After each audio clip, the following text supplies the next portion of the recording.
Grade 2 Trinity, Can You Hear Me?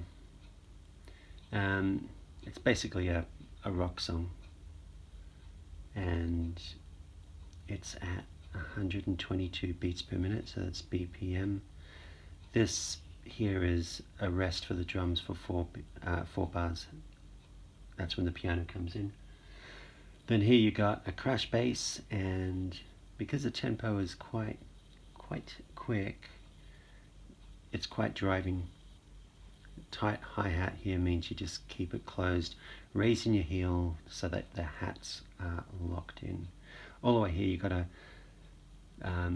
pretty busy bass hat snare combination here, and then here you got a fill called 4E end, 1 and 2 and 3 and 4E end, and then back to the hats, bass snare, bass snare, all the way through here. More of the same, except there's one more stroke here, so that's 1 and 2 and 3 and 4E ender. Back to the hats, more of the same, a repeat of this bar, which is bass snare hat, bass snare hat, then bass snare hat, and then you got tom to floor. So that's high tom, mid tom, floor. 3E and 4 and. Then back to the hats here, and you carry on as normal.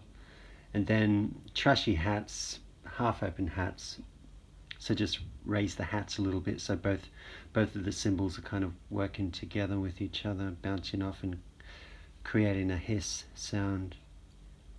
And then you got 1, 2 all in a snare here, and then 3E and a 4E and that dips down dynamic wise, a bit quieter, so that this is 1 and 2 and 3E and a 4E and then it goes to forte. So this F means forte, which is Italian for loud.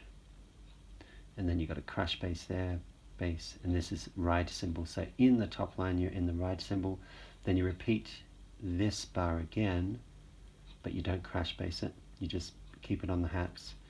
So here, repeat for another, and then bass snare, bass, 4E ender, which is the same as that fill.